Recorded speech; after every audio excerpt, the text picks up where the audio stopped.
நன்றி அப்பா. இந்த மாலை பொழுதிலே, இந்த இனிய நல் வேளையிலே எங்கள் யாவரையும் இந்த கூடத்திலே கூட்டி சேர்க்கிறேன். நன்றி அப்பா. இப்பொழுதும் உமக்கு சித்தமானதை நீர் பேசுவீராக. யாவரும் கேட்டு மகிழட்டும், களி கூறட்டும். உம்முடைய வார்த்தைகளை பெற்றுக்கொண்டு அவர்கள் வாழ்க்கையில் உயர்வடைவார்களாக. இயேசுவின் நாமத்தில் ஜீவனுள்ள நல்ல பிதாவே, யாவரும் கரங்களை தட்டி கர்த்தருடைய நாமத்தை மகிமைப்படுத்திக் கொள்வோமாக. கர்த்தருடைய நாமம் மகிமைப்படுவதாக. எல்லாரும் உட்காருங்க.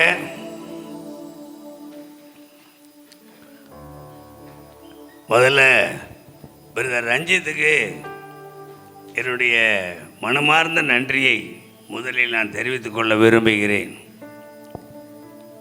எவ்வளவோ வேலைகளுக்கு மத்தியிலே மிகுந்த வாஞ்சையோடு இந்த கூட்டத்தை அவர் ஏற்பாடு செய்து இன்று நம்மையெல்லாம் கூட்டி சேர்த்ததற்காக, இதற்காக இவ்வளவு ஏற்பாடுகளை அவர் செய்ததற்காக அவருக்கு அன்பின் ஆண்டவர் அற்புத நாமத்தினாலே என் நன்றியை மீண்டும் ஒரு விஷயம் நான் தெரிவித்துக் கொள்கின்றேன். ஹல்லேலூயா. யாவரும் கரங்களை தட்டி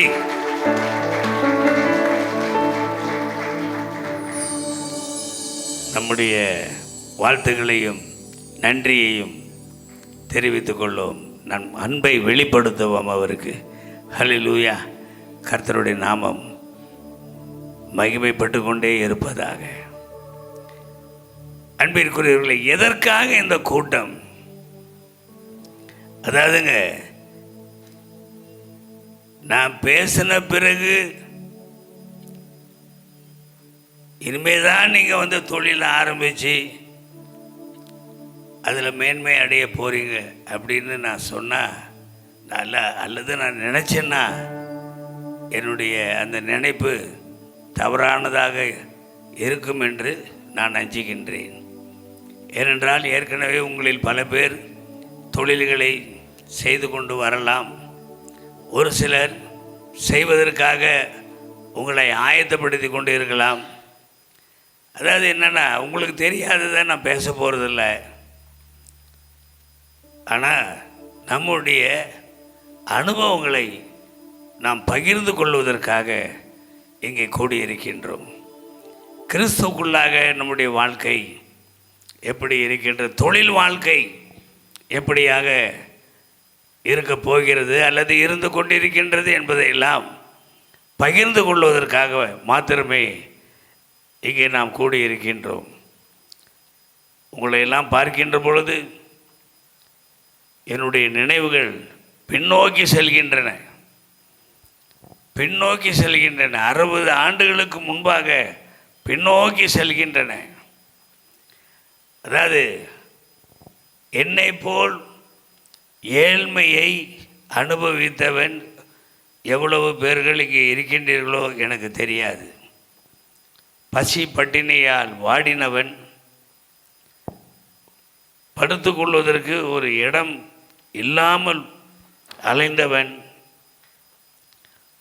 போர்த்தி கொள்ள ஒரு போர்வை கூட இல்லாமல் தென்னை வீட்டிலே படுத்து கொண்டிருந்தவன். இப்படிப்பட்ட சூழ்நிலைகளிலே என்னுடைய இளமை காலங்கள் கடந்து சென்றன. எப்படியோ ஒரு கட்டத்திலே நாங்கள் தொழிலை ஆரம்பித்து புதிய திட்டம், இந்திய தேசத்திலே எவரும் கொண்டு வராத ஒரு திட்டம், தவணை முறை திட்டம். அதில் நாங்கள் ஒரு தொழிலை ஆரம்பித்து வீட்டுக்கு தேவையான பொருட்களை எல்லாம் சுலப தவணையிலே கொடுக்கக்கூடிய அந்த திட்டத்தை ஆரம்பித்து அதன் மூலமாக ஒரு பெரிய பிரேக் த்ரூ என்று சொல்லக்கூடிய அந்த உயர்வு எங்கள் வாழ்க்கையிலே வந்தது. அப்பொழுது 1967 ஆண்டிலே நான் லயோலா கல்லூரியிலே பிஏ படிப்பை முடித்து தொழில் வளர்ந்து கொண்டே போனதால் அதை பார்த்து கொள்ள மேலும் சில கரங்கள் தேவைப்பட்டதால் என்னுடைய 2 அண்ணாச்சிகள் விஜி பன்னீர்தாஸ் அவர்கள், விஜி சந்தோஷம் அவர்கள் இருவருமாக என்னை தொழிலுக்கு கொண்டு வந்து விட்டார்கள். எனக்கு கொடுத்த வேலை என்ன தெரியுமா? வீடு வீடாக போகணும், கடைக்கடையாக ஏறி இறங்கணும், ஏறி இறங்கி சீட்டு போடணுமா தான் எனக்கு கொடுத்த வேலை.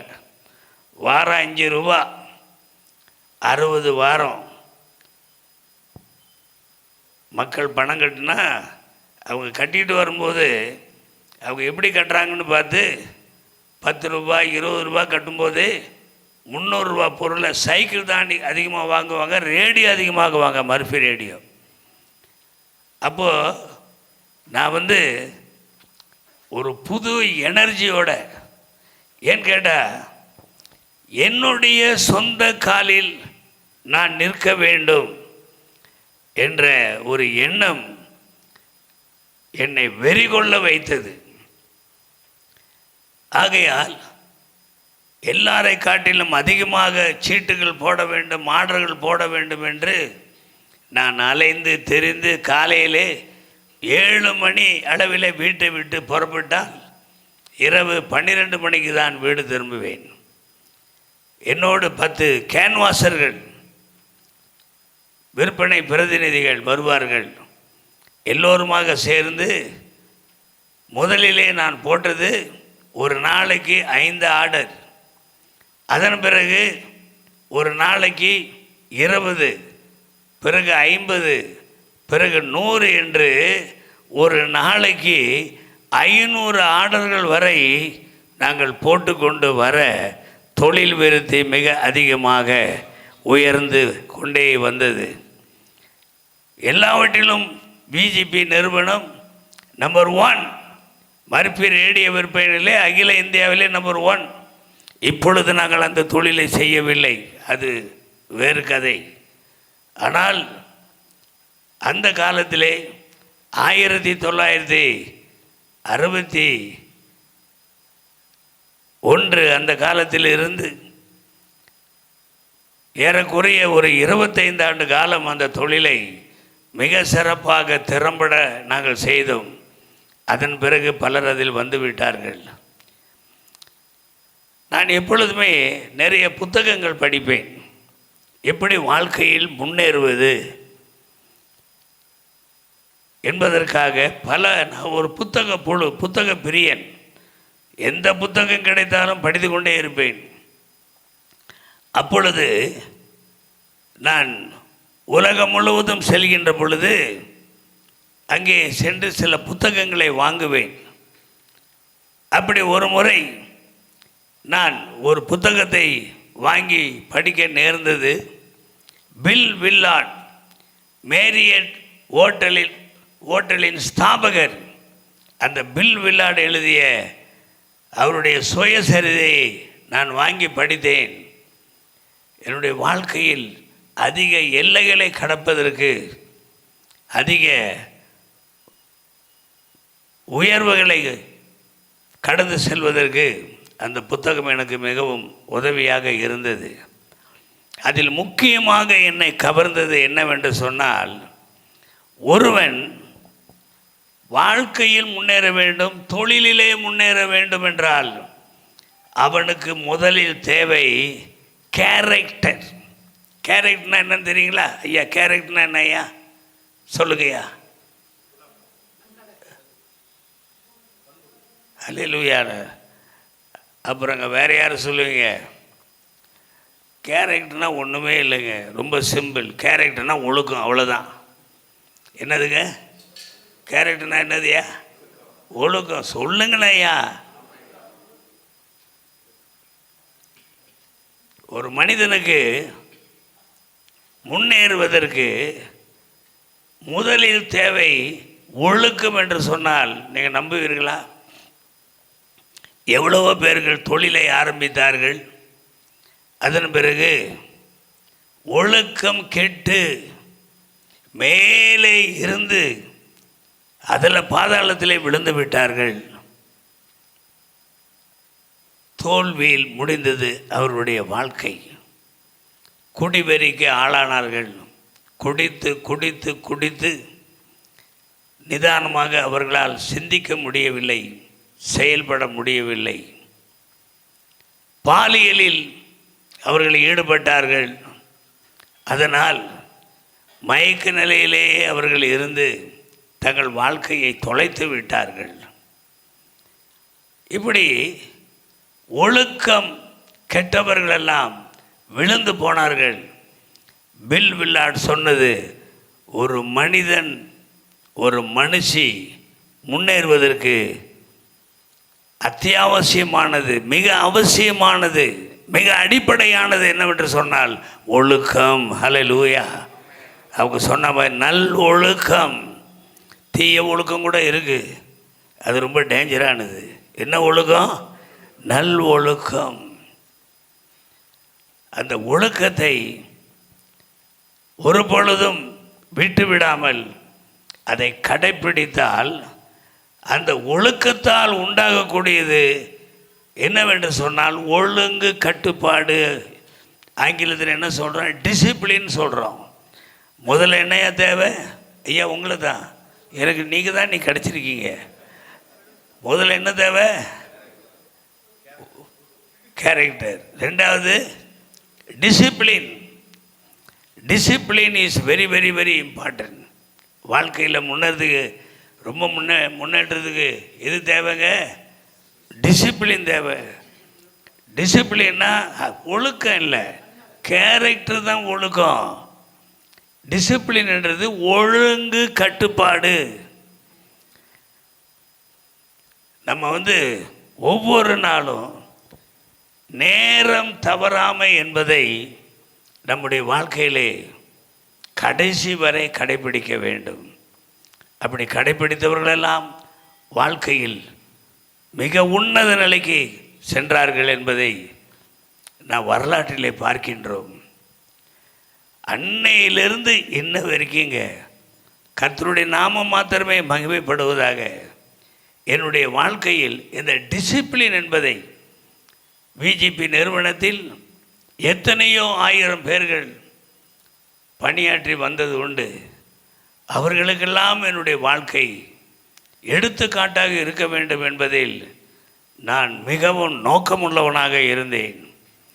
எப்பொழுதும் குறிப்பிட்ட டைம், நான் ஆஃபீஸுக்கு வருது 9 மணின்னா கரெக்டாக நான் கம்பெனியில் அந்த வாசலில் காலடி எடுத்து வைக்கிறத பார்த்து 9 மணின்னு தெரிஞ்சுக்கலாம். டைமே பார்க்க வேண்டிய அவசியம் இல்லை. ஒரு இடத்துக்கு நான் இத்தனை மணிக்கு வருவேன் அப்படின்னு சொன்னால் கரெக்டாக அந்த நேரம் போய் அங்கே நிற்பேன். அவங்க வர லேட் ஆகும், நான் சரியான நேரத்துக்கு நான் போய் நிற்பேன். மலேசியாவில் ஊழியம் பண்ண போகும்போதெல்லாம் எத்தனை மணிக்கு வரணும்னு கேட்பேன். காலையில் 9 மணிக்கு என் சர்வீஸ் அப்படின்னு வாங்க. நாங்கள் விழுந்தடிச்சிட்டு ஓடுவோம். நாங்கள் இருக்கிற இடத்துலேருந்து 1 மணி நேரம் இருக்கும். 8 மணிக்கே புறப்பட்டு 9 மணிக்கெலாம் போய் நிற்போம். ஆனால் அங்கே நாங்கள் தான் போய் நிற்போம். அந்த பாஸ்டரெல்லாம் நாங்கள் தான் வரவேற்போம்.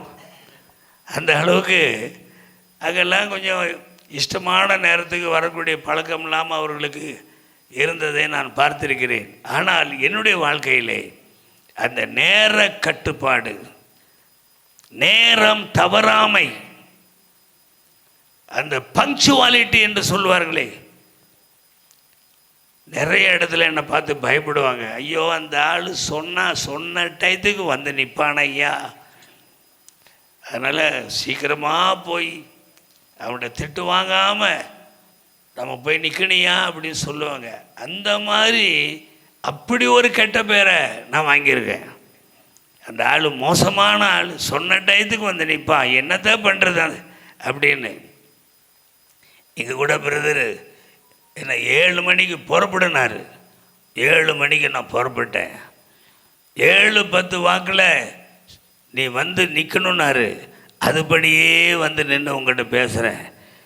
அதே மாதிரி நேற்று காலையிலையும் நேற்று சாயங்காலமும் பாருங்கள், இந்த டிசிப்ளினில் தான், ஒழுங்கு கட்டுப்பாட்டில் தான் சரியான நேரத்திற்கு நாம் ஒரு இடத்திற்கு போவது, ஒருவர் நம்மை பார்க்க வருவதற்கு அப்பாயின்மெண்ட் கொடுக்கறது எல்லாமே அதில் தான் இருக்குது. மூணாவதாக இந்த கேரக்டரும் இந்த டிசிப்ளினும் உங்ககிட்ட இருந்தால் மூணாவதாக என்ன வரும்? ஹார்டு ஒர்க்கு தானாக வரும். இது நான் சொல்லலைங்க, பில் வில்லார்டு சொல்கிறத நான் ஏதோ உங்களுக்கு அட்வைஸ் சொல்கிறதா நினைக்காதீங்க. பில் வில்லார்டு சொல்கிறத உங்களோட நான் இப்போ பகிர்ந்து கொள்கிறேன், அவ்வளோதான். அந்த புக்கில் நான் படித்ததில் எனக்கு ரொம்ப பிடித்த ஒரு பெரும் பகுதி இதுதான். பாருங்கள், ஹார்ட் ஒர்க் முதல்ல தேவை, கேரக்டர் ரெண்டாவது தேவை, ஒழுங்கு கட்டுப்பாடு மூணாவது தேவை, கடின உழைப்பு. கடின உழைப்பு. இந்த நாலாவது என்னன்னா, இந்த மூணும் உங்ககிட்ட இருந்தால் நாலாவதா தானாக வருது சக்ஸஸ். அல்லேலூயா. உங்களுடைய வாழ்க்கை வெற்றி வாழ்க்கையாக நிச்சயமாக அமையும். எல்லாரும் நினச்சி பார்த்துக்கலாம். இந்த காலத்து பிள்ளைகள்லாம் பாருங்கள், அவங்களுக்கு தூக்கம் எப்போ கலையுதோ அப்போ தான் எழுதியிருப்பாங்க. நேர கட்டுப்பாடு அது இதெல்லாம் ஒன்றுமே கிடையாது. எத்தனையோ பிள்ளைகள், எவ்வளோ பிள்ளைகள் டாப்புக்கு வராங்க, எவ்வளோ பிள்ளைகள் பாட்டத்துக்கு போயிடுறாங்க. அதுக்கு ஒரே காரணம், அவங்கக்கிட்ட இந்த முக்கியமான வாழ்க்கையில் உயர்வதற்குரிய இந்த முக்கியமான காரியங்கள் இல்லாமல் போனதான் காரணம்.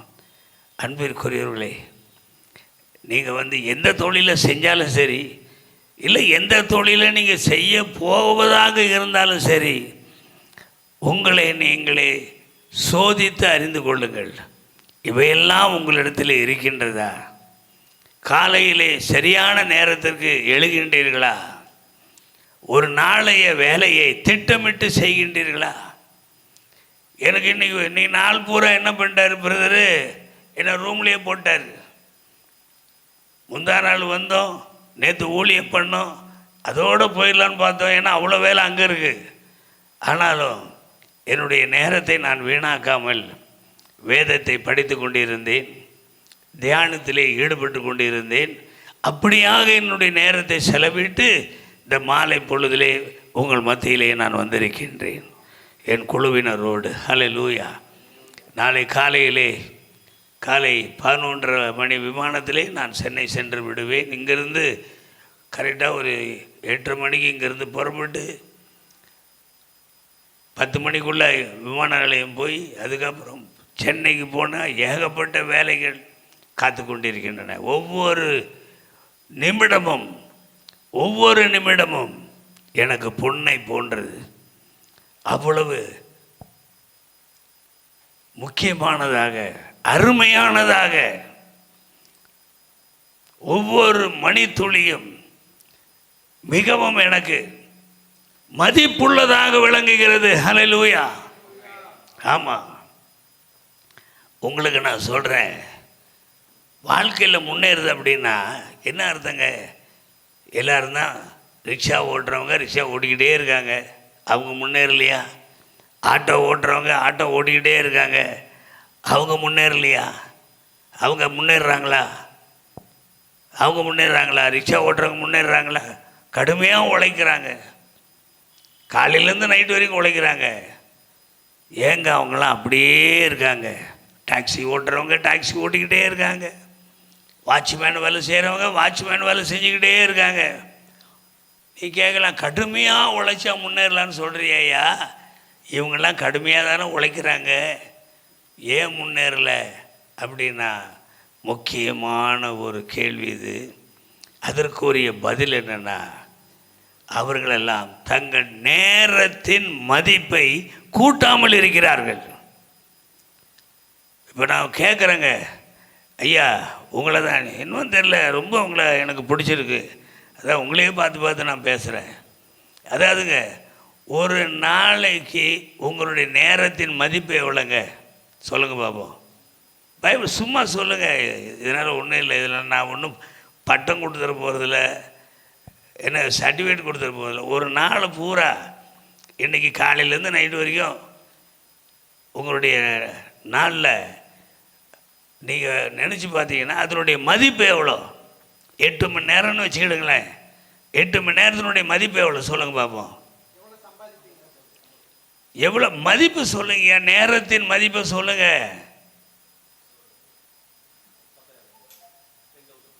10,000. உங்களுக்கு இந்த மீட்டிங்கே தேவையில்லையே. அல்லேலூயா. பாருங்க, இவருடைய நேரத்தின் மதிப்பு எவ்வளோ? 10,000 ரூபாய். நீங்கள் சொல்லி உங்கள் நேரத்தின் மதிப்பு எவ்வளோ? 5,000. ஏயா இப்போ 5,000 10,000 இருக்க நீங்கள் முகேஷ் அம்பானி மாதிரி வரணும்னு நினச்சா முடியுமா சொல்லுங்கள்? ஒரு தப்பாக நினச்சிக்காதீங்க. அவனு 2 கால் 2 கை, அவ்வளோதான். அவனுக்கு கர்த்தர் ஒரு நாளைக்கு 40 மணி நேரம் கொடுக்கல, 24 மணி நேரம் தான் கொடுத்துருக்காரு. எப்பா ராஜகுமாரா, உன்னுடைய ஒரு நாள் பூரா நீ உழைச்சினா இல்லை உன் நேரத்தை பயன்படுத்தினா அந்த நேரத்தினுடைய மதிப்பு எவ்வளோ? எப்பா நீலாம் இந்த கூட்டத்துக்கே வந்திருக்கக்கூடாதியா, நீ தான் எங்களுக்கு கிளாஸ் எடுக்கணும். அல்லேலூயா. 10,000 ரூபா, 5,000 ரூபா, 1,00,000 ரூபா. பாருங்கள், ஒரு 3 பேர் தான் கேட்டேன். 3 பேரில் அவங்களுடைய நேரத்தின் மதிப்பு எப்படியாக இருக்கின்றது. அதாவது எந்த அளவுக்கு நீங்கள் கடுமையாக உழைக்கணும்னா, நீங்கள் 5,000த்திலிருந்து உங்கள் நேரத்தின் மதிப்பை 50,000க்கு கூட்டணும். 1,00,000ன்றதை 10,00,000க்கு கூட்டணும். அப்போ தான் உயர்வு. ஹல்லேலூயா. ஐயா 10,000ன்றதை 1,00,000 ரூபான்னு உங்கள் நேரத்தினுடைய மதிப்பை கூட்டணும். நேரம் மதிப்புடையது. ஹல்லேலூயா.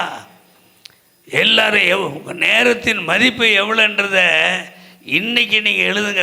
இப்போ இந்த கூட்டத்துக்கு வந்திருக்கீங்களே, இப்போ எழுதுங்க. இன்று என்னுடைய நேரத்தின் மதிப்பு 5,000, 10,000, 7,000, 50,000, 1,00,000.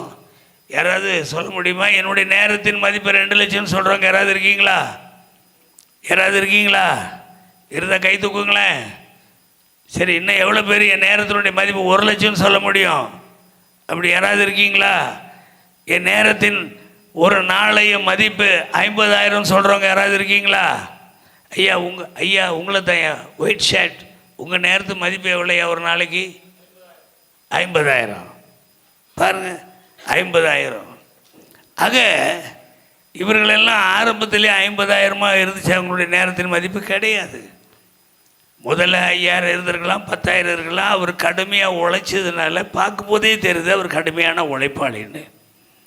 50,000.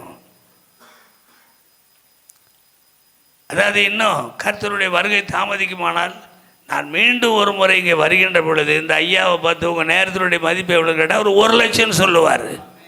அல்லேலூயா. இன்னும் ஒரு 5-10 வருஷம் கழித்து கேட்டால் என் நேரத்தின் மதிப்பு என்று 5,00,000 ரூபாய் அப்படின்னு சொல்லுவார் என்று நான் விசுவாசிக்கிறேன்.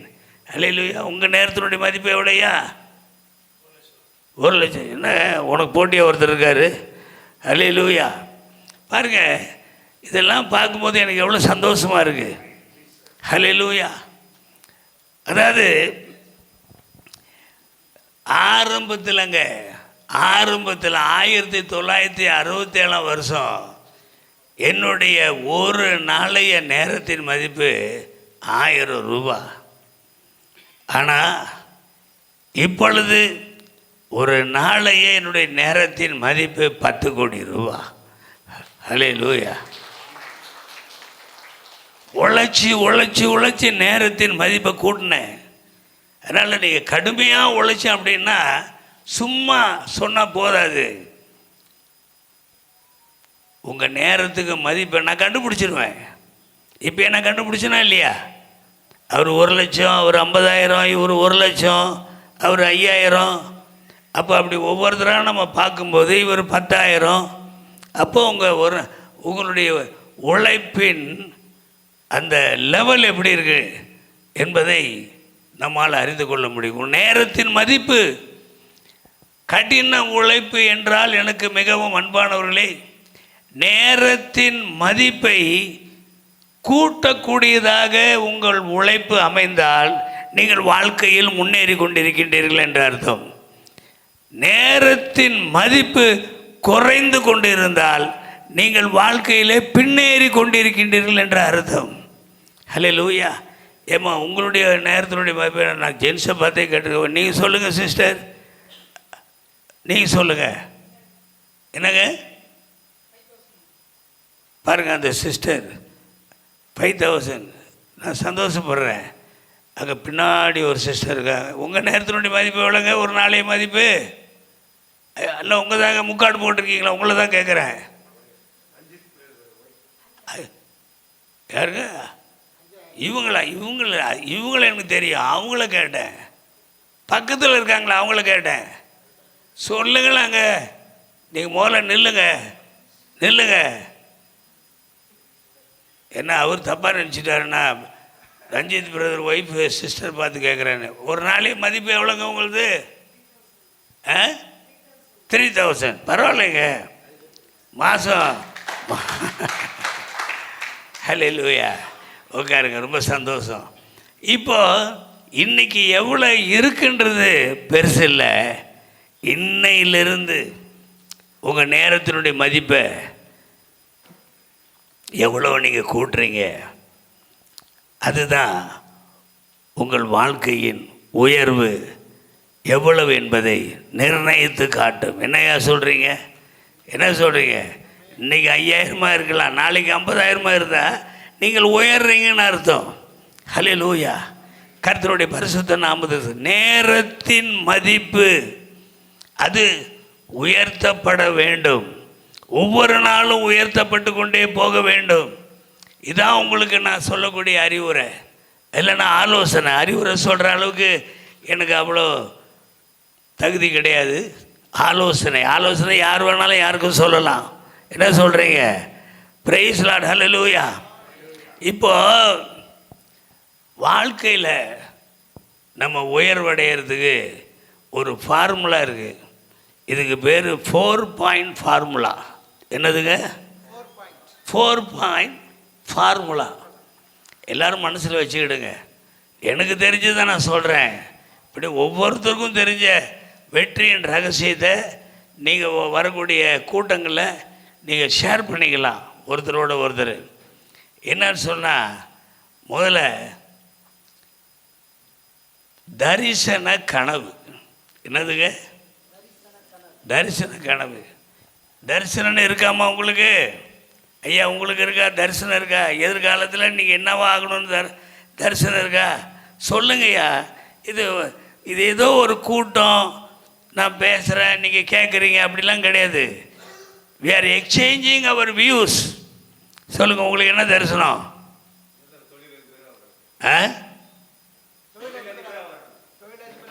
தொழிலதிபர். இப்போ என்ன அதிபராக இருக்கீங்க? சிறு தொழில் அதிபர் இருக்கீங்க. பெருந்தொழில் அதிபராக வரணும். அது உங்களுடைய தரிசனம். இப்போ உனக்கு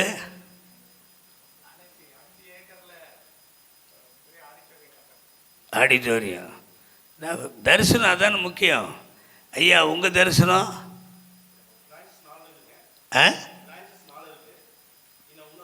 பிரான்ச் சர்ச். என்ன பிரான்ச்சு? டிரான்ஸ்போர்ட்டா? எத்தனை வண்டி வச்சுருக்கீங்க? லாரியா? 4 லாரி வச்சுருக்கீங்க. இன்னும் 4 வாங்க போகிறீங்க. இன்னும் 4 பிரான்ச்சு போடணும். ஐயா உண்மையாக சொல்கிறேன், இன்றைக்கி 10,000ன்னு சொல்கிறீங்க. தனிப்பட்ட முறையில் 6 மாதம் கழித்து உங்களை நான் பார்ப்பேன். நீங்கள் என்ன தெரியுமா சொல்லுவீங்க? இப்போ என்கிட்ட 10 லாரி இருக்குன்னு சொல்ல போகிறீங்க. 10 லாரி இருக்குன்னு சொல்ல போகிறீங்க. என்னையா உங்கள் வருமானம்? ஒரு நாள் வருமானம்னு கேட்க போகிறாங்க. நீங்கள் சொல்ல போகிறீங்க, என்னுடைய ஒரு நாள் வருமானம் 2 லட்சம்னு சொல்ல போகிறீங்க. கண்டிப்பாக சொல்ல போகிறீங்க. இவர் அப்படியாக சொல்ல நீங்கள் யாரும் வாழ்த்த மாட்டீங்களா இவரை? அல்லேலூயா. ஆமாங்க, நிறைய பேர் இருக்கீங்க. ஒவ்வொரு தடவை அப்படி கேட்டுக்கிட்டே இருந்த நேரம் கடந்து போய்விடும். ஆக லட்சிய கனவு எழுதி வச்சுக்கிடுங்க, எழுதி வச்சுக்கிடுங்க. நீங்கள் லட்சிய கனவு அது ரொம்ப முக்கியம். இல்லைன்னா நம்ம வாழ்க்கைங்க ஸ்டாக்னண்டாக போயிடும், அப்படியே இருந்து போயிடும்.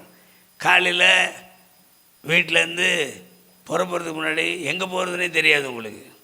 என்னடா வாழ்க்கை இப்படியே ஓடுது.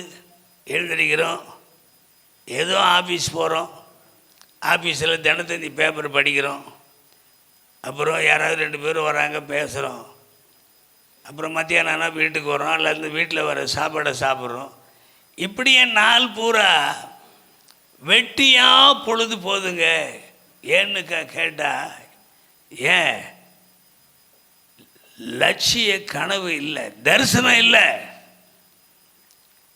தரிசனம் இல்லை. அதான் காரணம். நீங்கள் வாழ்க்கையில் இந்த நான் பேசுறது போகிறாங்க, வாழ்க்கையில் முன்னேறணும்னு நினைக்கிறவங்களுக்கு மாத்திரம்தான் இந்த வார்த்தைகள்லாம். மற்றபடி ஏதோ நம்ம வந்தோம் 4 வசனத்தை கேட்டுட்டு போகிறோம், அதுக்காக இல்லை இந்த கூட்டம். 4 வசனத்தை கேட்டு போக நீங்கள் வரல, 4 ஆலோசனைகளை கேட்டு உங்கள் வாழ்க்கையை முன்னேறுவதற்காக நீங்கள் வந்திருக்கின்றீர்கள். ஹல்லேலூயா, கர்த்தருடைய பரிசுத்த நாமத்துக்கு ஸ்தோத்திரம். 4-5 பேர் தான் கை தட்டுறீங்க. இவருக்கு தான் அந்த எண்ணம் இருக்கா? எல்லாருக்கும் இல்லையா? லட்சிய கனவு அதுதான் விஷன். ஆங்கிலத்தில் என்ன பேர்? விஷன். இங்கிலீஷில் என்ன சொல்கிறோம்? விஷன். விஷன் இல்லாத வாழ்க்கை அப்படியே முட்டு சந்தில் போய் நின்றுடும். முட்டு சந்தில் போய் அப்படியே நின்றுடும். ஏன்னா அதுக்கு மேலே போகிறதுக்கு அவனுக்கு எந்த வழியும் கிடையாது. ஏன்னா அவன்கிட்ட விஷன் கிடையாது, அவன்கிட்ட தரிசனம் கிடையாது, அவனோட லட்சிய கனவு கிடையாது. அவன் எப்படி மேலே போவான்? போகிறதுக்கு வழியே இல்லை. பிரியமானவர்களே, அதுக்கு அடுத்ததாக இந்த ஃபார்முலா மாத்திரம் இப்போ நான் சொல்லிட்டு போயிட்டுருக்கேன். லட்சிய கனவு இருந்தால் போதுமா? அடுத்ததாக என்ன இருக்கணும்? லட்சிய வெறி இருக்கணும். இங்கிலீஷில் என்ன சொல்லுவாங்க? பேஷன். PASSION. பேஷன். பேஷன்னா தமிழில் லட்சிய வெறி. லட்சிய வெறி. பாருங்க, எனக்கு இப்போது 78 வயசு. இந்த அக்டோபர் 7ஆம் தேதி வந்தால் 79வது வயசுக்குள்ளே கடந்து போகிறேன். ஆனால் யாரை பார்த்தாலும் என்னையா உன்னை பார்த்தா அவ்வளோ வயசு ஆன மாதிரி தெரியலையே, ரொம்ப சின்ன பையன் மாதிரி தான் இருக்க அப்படின்றாங்க. எல்லோரும் இல்லை, சிலர் சொல்கிறாங்க. சிலர் அங்கிள்ன்றாங்க, என்ன சில அப்பான்றாங்க, சிலர் தாத்தான்றாங்க. யார் எப்படி வேணாலும் சொல்லிட்டு போட்டோம். என்னுடைய உணர்வில் உள்ளத்தில் நான் என்றும் இளமை உள்ளவனாகவே இருக்கிறேன். ஏன் கேட்டால், நான் லட்சியத்தை நோக்கி ஓடிக்கொண்டிருக்கின்றேன். ஹல்லேலூயா. நான் உட்கார்ந்துடல, போதும்னு நினைக்கல, வாழ்ந்தது போதும், சாதிச்சது போதும் அப்படின்னு உட்கார்ந்துட்டு இருக்கல. நான் ஓடிக்கொண்டே இருக்கின்றேன். ஆனால் எதை நோக்கி நான் ஓடிக்கொண்டே இருக்கின்றேன் அதான் முக்கியம். என் லட்சிய கனவை நோக்கி அது அது நிறைவேறத்தக்கதாய் நான் ஓடிக்கொண்டே இருக்கின்றேன். ஹல்லேலூயா. ஓடிக்கொண்டே இருக்கின்றேன். பிரியமானவர்களே, ஒரு நாளும் ஓய்வதில்லை. நான் லீவே எடுத்ததில்லைங்க. எங்கள் கம்பெனியில் நான் அவ்வளோ வருஷம் நான் வேலை செஞ்சேன், ஆனால் நான் ஓய்வே எடுத்ததில்லை. நான் எடுத்ததே கிடையாது. நான் ஓடிக்கொண்டே இருக்கின்றேன். எல்லோரும் கேட்குறாங்க, என்னய்யா உலகம் பூரா சுற்றிக்கிட்டே இருக்க, எனக்கு என்ன உனக்கு டயர்டே ஆகாது. ஏன் ஆகாது தெரியுமா? நான் லட்சியத்தை நோக்கி ஓடுகிறேன். நான் என் தரிசனத்தை நோக்கி ஓடுகிறேன். உங்களுடைய தரிசனம் என்ன? தரிசனம் என்ன? அந்த தரிசனத்தை நோக்கி நீங்கள் ஓடுவீர்கள் என்றால் ஒரு பொழுதும் உங்களுக்கு வயது ஆவதில்லை. இப்போ எப்படி இளமையாக இருக்கீங்களோ இதே இளமை இன்னொரு 10-20 வருஷம் பார்த்தாலும் இதே இளமையோடு தான் இருப்பீங்க. லட்சியத்தை நோக்கி ஓடக்கூடியவனுக்கு வயது ஆகுவது இல்லை. ஹல்லேலூயா. ஆக இப்படி ஓடுறோம் பாருங்க, அதுக்கு பேர் தான் லட்சிய வெறி. அந்த வெறி அப்படி நெருப்பாக இருக்கணும் உங்கள் ஒவ்வொருவருக்குள்ளேயும். இதை சொல்லிட்டு போகிறதுக்காக தான் நான் வந்திருக்கேன். லட்சிய கனவு, லட்சிய வெறி, விஷன் அண்ட் பேஷன். அடுத்ததாக என்னங்க, மூணாவது லட்சிய பணி. ஹல்லேலூயா. மிஷன், ஆங்கிலத்தில் என்ன சொல்கிறாங்க? மிஷன்னா என்னங்க? செயல். மிஷனரின்னு சொல்கிறோமே, அவங்களாம் என்ன பண்ணுறாங்க? செயல்பட்டு கொண்டே இருக்காங்க. அவங்க ஒரே இடத்துல உட்கார்றதில்ல, ஒரு ஊராக போகிறாங்க, வீடு வீடாக போகிறாங்க. தேசம் முழுவதும் சுற்றுறாங்க, காடு மேடு எல்லாம் அலையிறாங்க.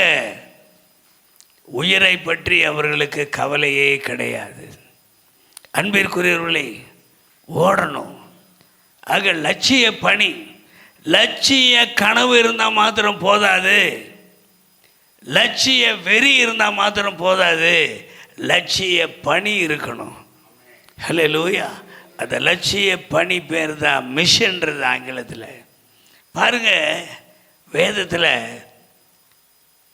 பிலிப்பையரில் ஒரு அழகான வசனம் என்னை மிக அதிகமாக கவர்ந்தது, என்னை உந்தி தள்ளி கொண்டே இருக்கக்கூடிய ஒரு வசனம். அது என்னென்னா, பிலிப்பையர் 3ஆம் அதிகாரத்தில் 13-14. யாராவது சத்தமாக தெளிவாக அழகாக வாசிக்க பார்ப்போம். சகோதரரே,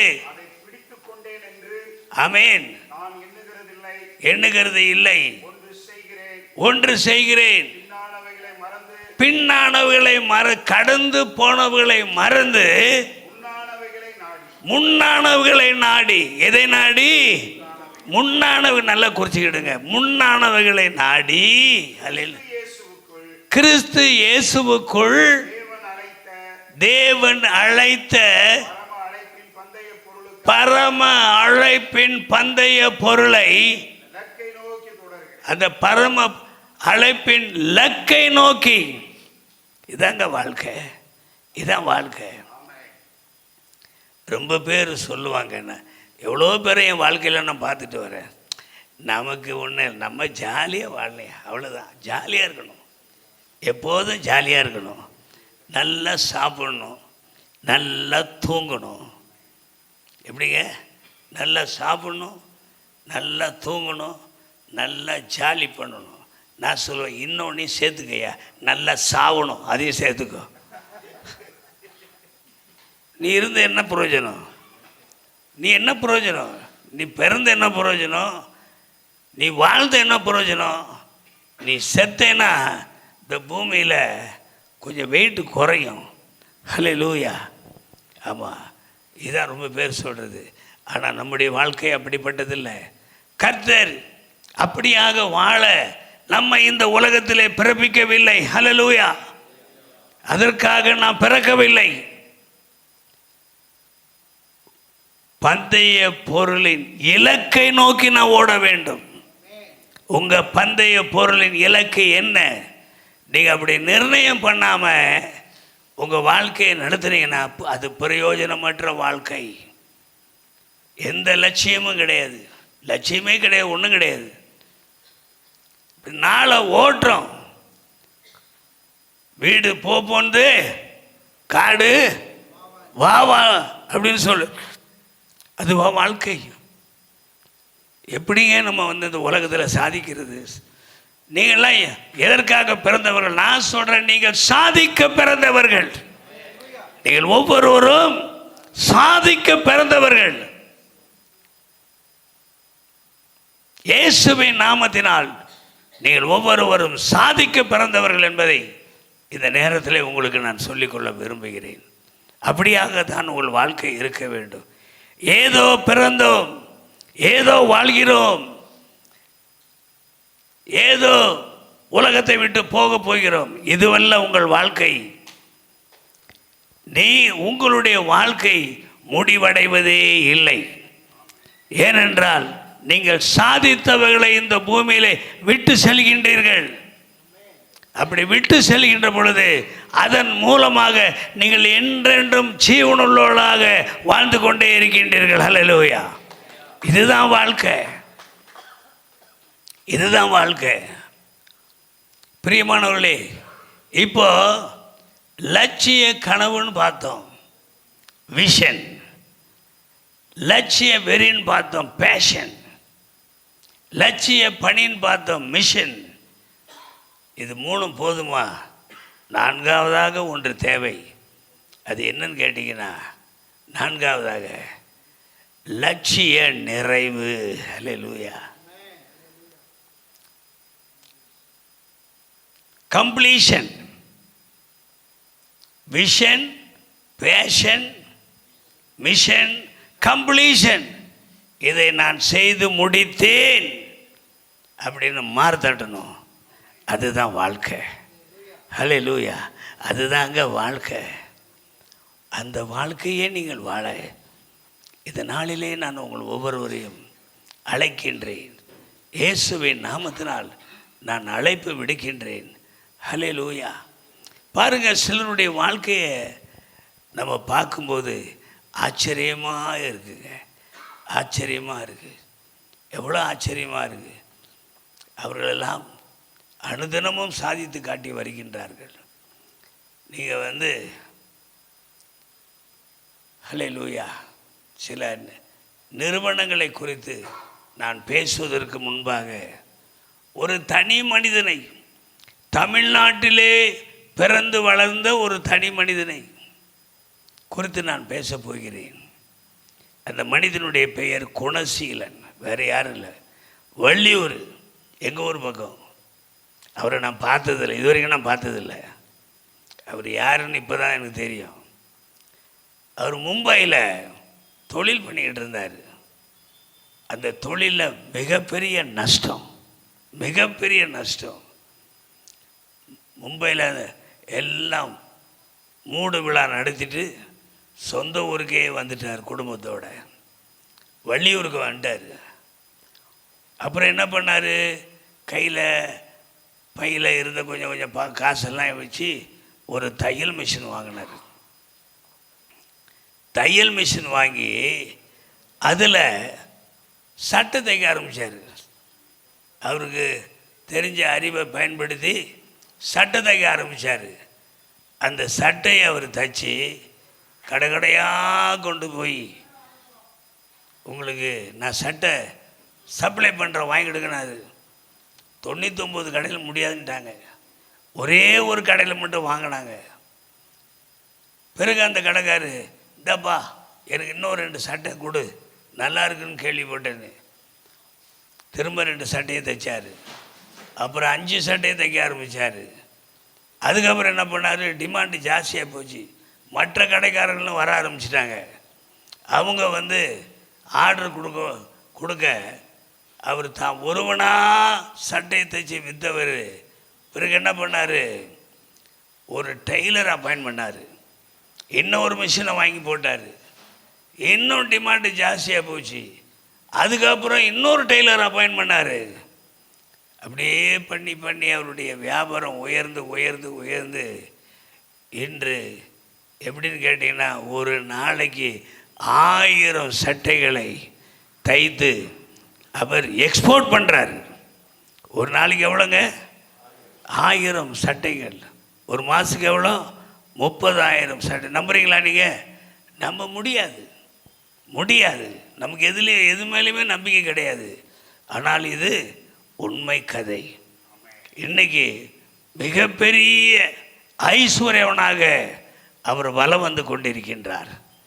பெரிய கார் வாங்கியிருக்காரு, பெரிய வீடு வாங்கியிருக்காரு. அவர்கிட்ட இப்போது 500 பேர் வேலை செய்கிறாங்க. எவ்வளோ பேர்? நீங்கள் பேசிக்கிட்டு இருக்கும்போது இன்னும் எவ்வளோ அவர் தொழில் வளர்ந்துச்சுன்னு எனக்கு தெரியாது. அந்த மாதிரி பெரிய இடம் வாங்கி போட்டு உள்ளே போனீங்கன்னா ஒரே தையல் மிஷினாக இருக்கும். அன்பிற்குரியவர்களே, இதுதாங்க விஷன்றது. பாருங்க, அமேசான், நான் ரொம்ப சின்ன ஆளை பற்றி பேசுனேன். அமேசான் பற்றி தெரிஞ்சவங்க மாத்திரம் கை தூக்குங்க பார்ப்போம். அமேசான், இது அமேசான் தெரியாதாங்க? டெய்லி இப்போ ஆன்லைனில் வாங்குறீங்களே, வீட்டுக்கு வேண்டிய பொருளெல்லாம் வாங்குறீங்களா? அமேசான் தெரியாதா? நீங்கள் வாங்குறீங்களா? யார் வாங்குறீங்க? வாங்குறவங்க மாத்திரமாவது கை தூக்குங்களேன். இந்த பாருங்க, இவர் வாங்குறாரு. நீங்கள் என்ன வாங்குறீங்க? அமேசானில் ஆன்லைனில் என்னையா வாங்குறீங்க?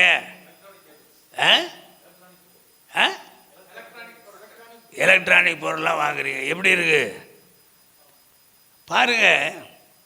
அவர் மிக எளிய ஏழை குடும்பத்தில் பிறந்தார். எத்தனை வருஷத்துக்கு முன்னாடி? 80 வருஷத்துக்கு முன்னாடி ஒரு ஏழை குடும்பத்தில் பிறந்தவர். அமேசான்னு ஒரு ஆன்லைன் பிஸ்னஸ் ஆரம்பித்தார். ஆரம்பித்து புக்ஸு விற்றார் ஆன்லைனில். நிறையா அதில் லிஸ்ட்லாம் வரும். வேண்டிய புக்கை நீங்கள் ஆர்டர் பண்ணிங்கன்னா அந்த புக்கு அவர் அனுப்பி கொடுப்பார். அதுக்கப்புறம் அதை விருத்தி பண்ணி பண்ணி பண்ணி பண்ணி வீட்டு தேவையான எல்லா பொருட்களும் வழங்க ஆரம்பித்தார். இப்போது பல பில்லியன் பிஸ்னஸ் ஒவ்வொரு நாள் நடக்குது. எவ்வளோ? பல பில்லியன் டாலர் பிஸ்னஸ் ஒவ்வொரு நாளும். இன்று உலகத்திலேயே அவர் 4வது பெரிய பணக்காரர். ஹல்லேலூயா.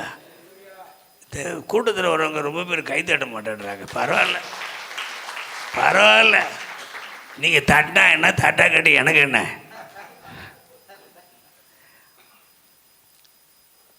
ஏங்க அவர் பேர் ஜேஸ், கரெக்டாக சொல்லுங்க. என்ன பேரியா? ஜேஸ் பெசோர். பெசோர் இல்லை, பெசோஸ். என்ன ஆச்சரியமாக இருக்கு பாருங்க. ஏங்க உலக கோடீஸ்வரர்களாக இருக்கணும் அப்படின்னா 2 கொம்பு தேவையில்லை தலையில், 2 கொம்பு தேவையில்லை, 2 கை நிறைய உழைப்பு தான் தேவை. ஹல்லேலூயா. கர்த்தருடைய பரிசுத்த நாமத்திற்கு ஸ்தோத்திரம். ஏங்க என்ன மாதிரி வாழ்க்கையில் முன்னேறக்கூடியவர்களாக நம்ம பார்த்தோம். என்ன ஐயா, என்ன பிரதர், இன்னும் எவ்வளோ டைம் இருக்கு? எனக்கு முடிச்சு போச்சா சொல்லுங்கள். இல்லைன்னா 5 நிமிஷம் இருக்கா, 1 நிமிஷம் இருக்கா? என்னத்தையா சொல்லுங்களேன். வாய் முடிக்கிட்டு தான் நான் என்ன பண்ணுறது? என்னங்க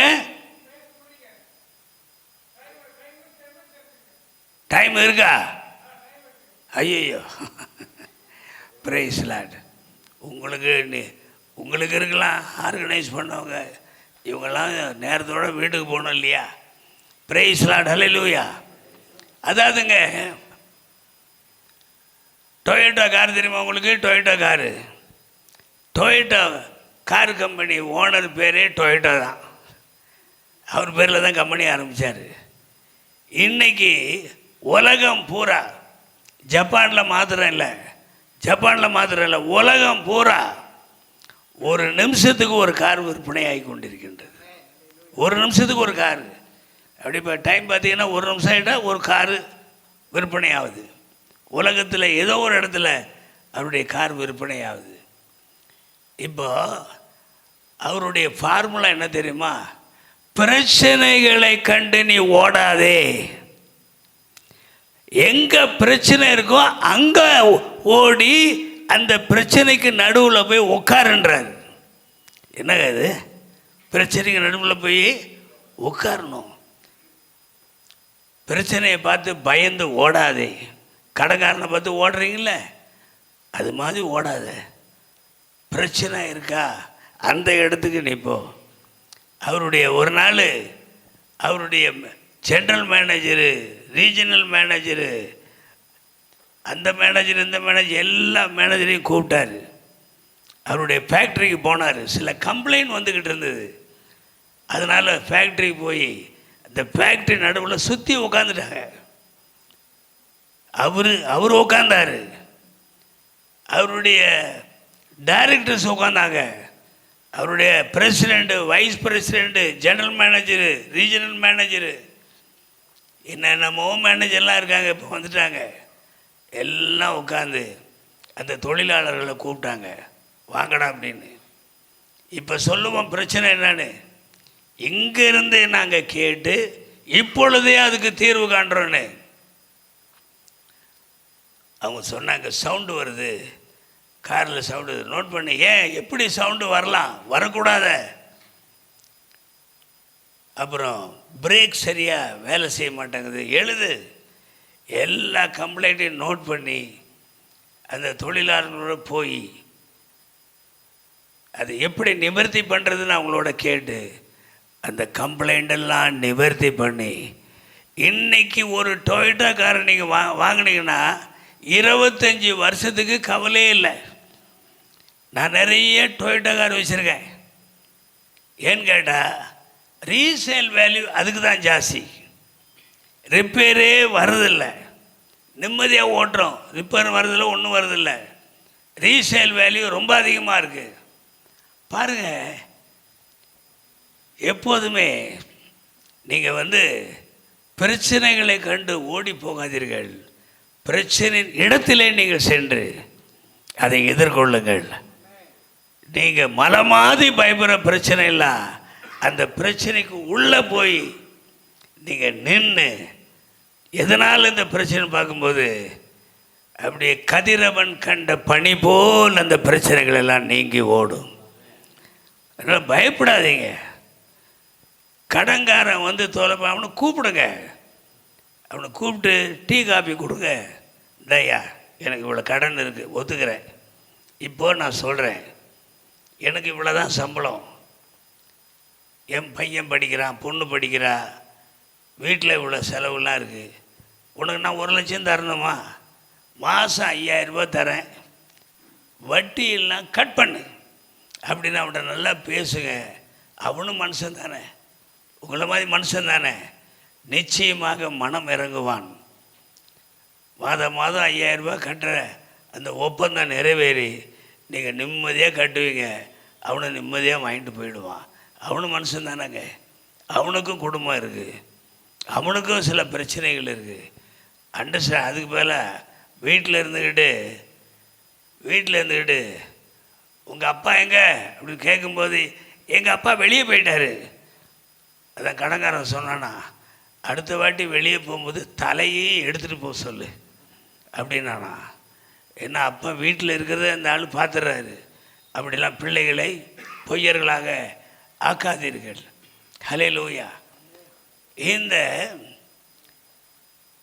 ஜெஃப் பெசோஸ் அமேசான் என்ற மாபெரும் நிறுவனத்தினுடைய அதிபர், அவர் தன்னுடைய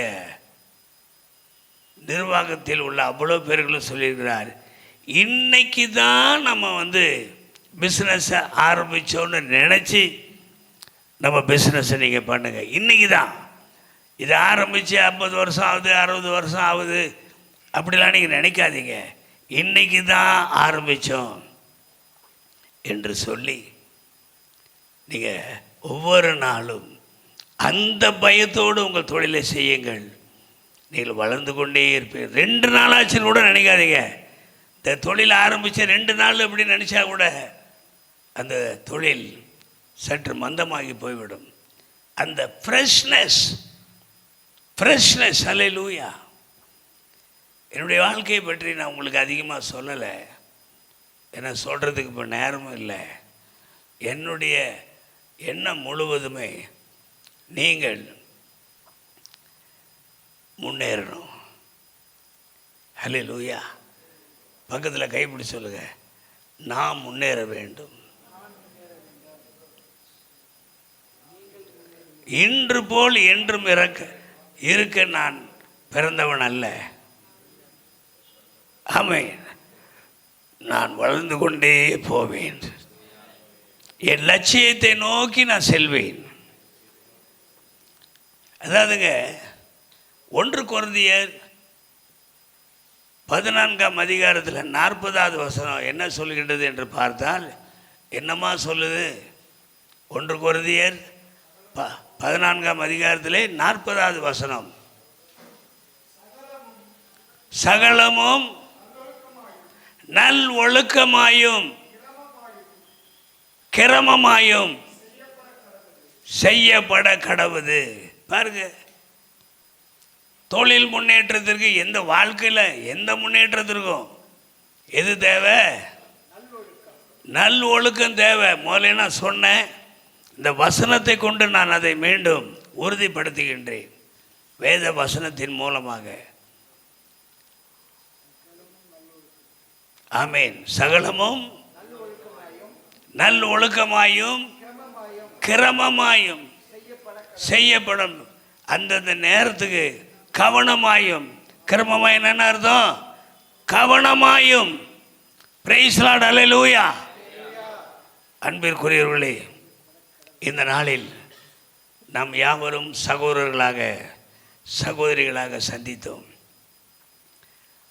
நான் அதிகமாக உங்களுக்கு ஆலோசனை கொடுக்கவில்லை என்றாலும் கூட, நான் கொடுத்த இந்த சில ஆலோசனைகள் உங்கள் வாழ்க்கையை உயர்வடைய செய்யும் என்று நான் விசுவாசிக்கிறேன். Praise Lord, alleluia. God bless everyone of you. Praise Lord. ஆமென்.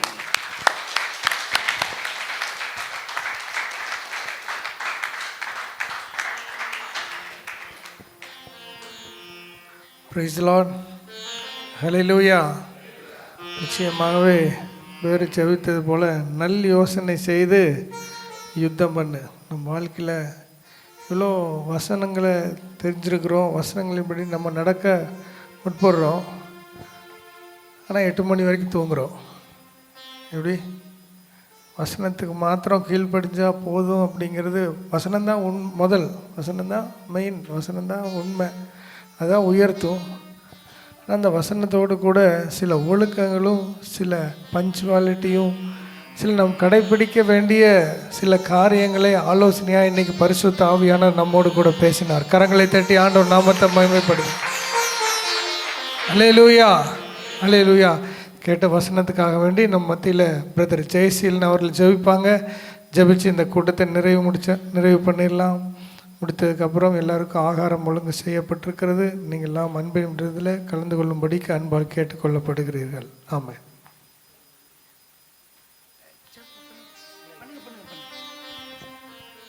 ஸ்தோத்திரம், ஸ்தோத்திரம். எல்லாம் கரங்களை உயர்த்தி நம்ம ஜெபம் பண்ணலாம். கர்த்தர் நல்ல ஆலோசனை கர்த்தராக நமக்கு வெளிப்பட்டார்.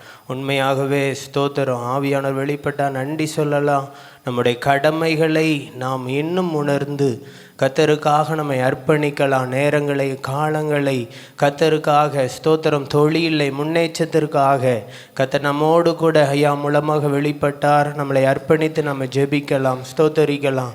தகப்பனே, என்னுடைய நேரங்கள், காலங்களை எல்லாம் ஒரு தரிசனத்தோடு ஆண்டவரே நாங்கள் செயல்பட எங்களை அர்ப்பணிக்கிறோம். ஆண்டவரே, எத்தனை காலங்களை நாங்கள், சமயங்களை நாங்கள் வீணடித்திருக்கிறோம். ஆண்டவரே, காலங்களை பிரயோஜனப்படுத்தி கொள்ள, நாட்களை பிரயோஜனப்படுத்தி கொள்ள ஆண்டவரே, விசேஷித்து கொள்ள எங்களை அர்ப்பணிக்கிறோம். ஆண்டவரே, கர்த்தர் கொடுத்த நேரங்களெல்லாம் நாங்கள் சரியாய் பயன்படுத்தி கொள்ள எங்களை அர்ப்பணிக்கிறோம். ஆண்டவரே, சகலமும் ஒழுங்கும் கரமுமாக இந்த உலகத்தை நீங்கள் முதல் வசனமே ஒழுங்குபடுத்தினீங்க. ஆண்டவரே, சகலமும் ஒழுங்கும் கரமுமாக நீங்கள் மாற்றினீங்க. ஆண்டவரே, எங்களை முதலாவது ஒப்பு கொடுக்கிறோம். ஆண்டவரே, இந்த நாள் அந்த ஆலோசனையின் சத்தத்தை கேட்ட ஒவ்வொரு பிள்ளைகளுக்கும் ஆலோசனையின் கர்த்தராய் இருந்து கர்த்தர் நடத்தினீங்களே, ஒவ்வொரு பிசினஸ் செய்கிற, தொழில் செய்கிற, தொழிலை இன்னையிலிருந்து ஆரம்பிக்கணும்னு முயற்சி செய்கிற ஒவ்வொரு பிள்ளைகளையும் கர்த்தர் ஆசீர்வதிங்க. ஆண்டவரே, நீர் நல்ல ஆலோசனை கர்த்தர் அல்லவா, ஆலோசனை பிதா அல்லவா. ஆண்டவரே, அப்பா, உம்முடைய தாசனை கொண்டு எங்களோடு பேசினீரே, உமக்கு நன்றி. ஆண்டவரே, அப்பா, எங்களை அர்ப்பணிக்கிறோம். ஆண்டவரே, எங்களை ஒப்பு கொடுக்கிறோம். ஆண்டவரே, இந்த நாளில் வார்த்தை கேட்ட பிள்ளைகள் ஒவ்வொருவரையும் ஆசீர்வதிங்க. எங்கள் திருப்பூர் மாவட்டத்தில் மாவட்டத்தில் ஆண்டவரே ஸ்தோத்திரம் தொழில் செய்கிற ஒவ்வொரு பிள்ளைகளையும் ஆசீர்வதிங்க ஆண்டவரே. நாங்கள் அநேகருக்கு சாட்சியா இருக்கணும் ஆண்டவரே, உண்மையா இருக்கணும், ஒழுக்கமா இருக்கணும் ஆண்டவரே. தரிசனத்தோடு ஆண்டவரே நாங்கள் செயல்பட எங்களை அர்ப்பணிக்கிறோம், ஒப்பு கொடுக்கிறோம். வந்த பிள்ளைகளை ஆசீர்வதிங்க, எங்கள் மாவட்டத்தை ஆசீர்வதிங்க, தொழில் செய்கிற ஒவ்வொரு பிள்ளைகளையும் ஆசீர்வதிங்க. கர்த்தர் பெரிய காரியங்களை செய்யுங்க. எல்லா மகிமையும் உமக்கே செலுத்துகிறோம். மீட்பர் இரட்சகருமாகிய கர்த்தராகிய இயேசு கிறிஸ்துவின் நாமத்தில் ஜெபிக்கிறோம் பிதாவே, ஆமென். நம்ம மத்தியில் அண்ணன் ஜெய்சீலன் அவர்கள் எல்லோரையும் வாழ்த்தி ஜெபம் பண்ணி நிறைவு பண்ணுவோம். ஹல்லேலூயா. நீங்கள் நன்றாய் இருப்பீர்கள். வானத்தையும் பூமியும் உண்டாக்கின கர்த்தராலே ஆசீர்வதிக்கப்பட்டவர்கள். ஹல்லேலூயா. செய்தி எப்படி இருந்தது? ஹல்லேலூயா. கரங்களை தட்டுவோமா? ஜெபிக்கலாம். பரிசுத்தமுள்ள எங்கள் அன்பின் பரலோக தந்தையே, ஆசீர்வதிக்கப்பட்ட இயேசுவே, நல்ல ஆண்டவரே, இந்த மனமகிழ்ச்சியான இந்த இரவு வேலைக்காய் நாங்கள் நன்றி செலுத்துகிறோம் ராஜா. சீட்டு மடியிலே போடப்படும், காரிய சித்தியோ கர்த்தரால் வரும், குதிரை யுத்த நாளுக்கு ஆயத்தமாக்கப்படும், ஜெயமோ கர்த்தரால் வரும். நன்றி தகப்பனே. பேசப்பட்ட ஒவ்வொரு வார்த்தைகளுக்காய் ஸ்தோத்திரம். தொடர்ந்து தகப்பனே இந்த கூட்டத்தை ஒழுங்கு செய்து இரவும் பகலும் தகப்பனை அயராமல் ஜெபித்த உள்ளங்களுக்காக, உழைத்த உள்ளங்களுக்காக நான் நன்றி செலுத்துகிறேன் ராஜா. நிறைவாய் தகப்பனை குறைவானது கடந்து சென்று நிறைவாய் பிள்ளைகளை ஆசீர்வதித்து வந்திருக்கிற அன்பிற்காக நாங்கள் நன்றி செலுத்துகிறோம் ராஜா. பின்னானவைகளை நாடாமல் முன்னானவைகளை நாடி இலக்கை தகப்பனே தொடர்ந்து ஜீவிக்க கிருபை தரும்படியாய் நாங்கள் ஜெபிக்கிறோம் ஆண்டவரே. துதி கனம் மகிமை பெருமை புகழ்ச்சி அத்தனையும் உங்கள் ஒருவருக்கு மாத்திரம் செலுத்துகிறோம். உலக இரட்சகர் இயேசு கிறிஸ்துவின் மூலம் வேண்டிக் கொள்கிறோம் எங்கள் ஜீவனுள்ள நல்ல பிதாவே, ஆமென். ஆசீர்வாதம். பிதாவாகிய தேவனுடைய அன்பும் கர்த்தராகிய இயேசு கிறிஸ்துவினுடைய கிருபையும் நாம் அனைவரோடும் இருப்பதாக. ஆமென். என் ஆத்துமாவே கர்த்தரை ஸ்தோத்திரி, என் முழு உள்ளமே அவர் பரிசுத்த நாமத்தை ஸ்தோத்திரி. என் ஆத்துமாவே கர்த்தரை ஸ்தோத்திரி, அவர் செய்த சகல உபகாரங்களையும் மறவாதே. ஆமென். இயேசுவின் ரத்தம் ஜெயம், இயேசுவின் ரத்தம் ஜெயம், இயேசுவின் கல்வாரியில் சிந்தப்பட்ட உம்முடைய பரிசுத்தமான ரத்தம் ஜெயம். ஆமென்.